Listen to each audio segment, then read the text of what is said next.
If you feel confused about whether people should wear masks and why and what kind, you're not alone. COVID-19 is a novel disease and we're learning new things about it every day. However, much of the confusion around masks stems from the conflation of two very different functions of masks.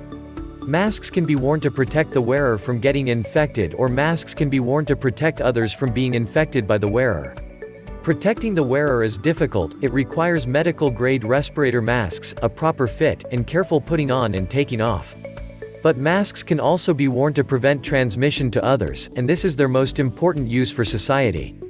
If we lower the likelihood of one person infecting another, the impact is exponential, so even a small reduction in those odds results in a huge decrease in deaths. Luckily, blocking transmission outward at the source is much easier. It can be accomplished with something as simple as a cloth mask. A key transmission route of COVID-19 is via droplets that fly out of our mouths. That includes when we speak, not just when we cough or sneeze. A portion of these droplets quickly evaporate, becoming tiny particles whose inhalation by those nearby is hard to prevent. This is especially relevant for doctors and nurses who work with sick people all day.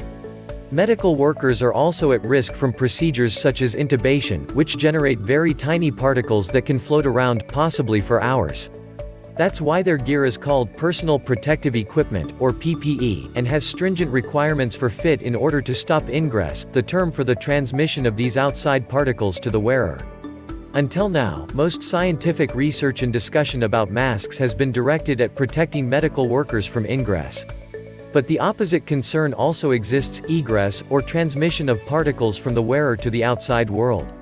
Historically, much less research has been conducted on egress, but controlling it, also known as source control, is crucial to stopping the person-to-person spread of a disease. Obviously, society-wide source control becomes very important during a pandemic. Unfortunately, many articles in the lay press, and even some in the scientific press, don't properly distinguish between ingress and egress, thereby adding to the confusion. The good news is that preventing transmission to others through egress is relatively easy. It's like stopping gushing water from a hose right at the source, by turning off the faucet, compared with the difficulty of trying to catch all the drops of water after we've pointed the hose up and they've flown all over the place. Research shows that even a cotton mask dramatically reduces the number of virus particles emitted from our mouths, by as much as 99%. This reduction provides two huge benefits. Fewer virus particles mean that people have a better chance of avoiding infection, and if they are infected, the lower viral exposure load may give them a better chance of contracting only a mild illness.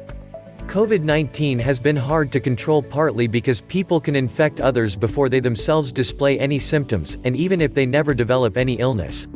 3 recent studies show that nearly half of patients are infected by people who aren't coughing or sneezing yet.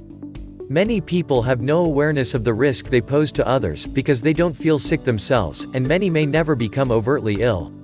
Think of the coronavirus pandemic as a fire ravaging our cities and towns that is spread by infected people breathing out invisible embers every time they speak, cough, or sneeze. Sneezing is the most dangerous, it spreads embers farthest, coughing second, and speaking least, though it still can spread these embers. These invisible sparks cause others to catch fire and in turn breathe out embers until we truly catch fire, and get sick. That's when we call in the firefighters, our medical workers. The people who run into these raging blazes to put them out need special heat-resistant suits and gloves, helmets, and oxygen tanks so they can keep breathing in the fire, all that PPE, with proper fit too. If we could just keep our embers from being sent out every time we spoke or coughed, many fewer people would catch fire. Masks help us do that. And because we don't know for sure who's sick, the only solution is for everyone to wear masks. This eventually benefits the wearer because fewer fires mean we're all less likely to be burned. My mask protects you, your masks protect me. Plus, our firefighters would no longer be overwhelmed, and we could more easily go back to work and the rest of our public lives. To better understand what level of mask wearing we need in the population to get this pandemic under control, we assembled a transdisciplinary team of 19 experts and looked at a range of mathematical models and other research to learn what would happen if most people wore a mask in public. We wrote and submitted an academic paper as well as a layperson summary. Every infectious disease has a reproduction rate, called R when it's 1.0, that means the average infected person infects one other person. The 1918 pandemic flu had an R of 1.8, so one infected person infected, on average, almost 2 others. COVID-19's rate, in the absence of measures such as social distancing and masks, is at least 2.4. A disease dies out if its R falls under 1.0. The lower the number, the faster it dies out. The effectiveness of mask wearing depends on 3 things: the basic reproduction number, R0, of the virus in a community, masks' efficacy at blocking transmission, and the percentage of people wearing masks. The blue area of the graph below indicates an R0 below 1.0, the magic number needed to make the disease die out. Models show that if 80% of people wear masks that are 60% effective, easily achievable with cloth, we can get to an effective R0 of less than 1. That's enough to halt the spread of the disease. Many countries already have more than 80% of their population wearing masks in public, including countries such as Hong Kong, where most stores deny entry to unmasked customers, and the more than 30 countries that legally require masks in public spaces, such as Israel, Singapore, and the Czech Republic.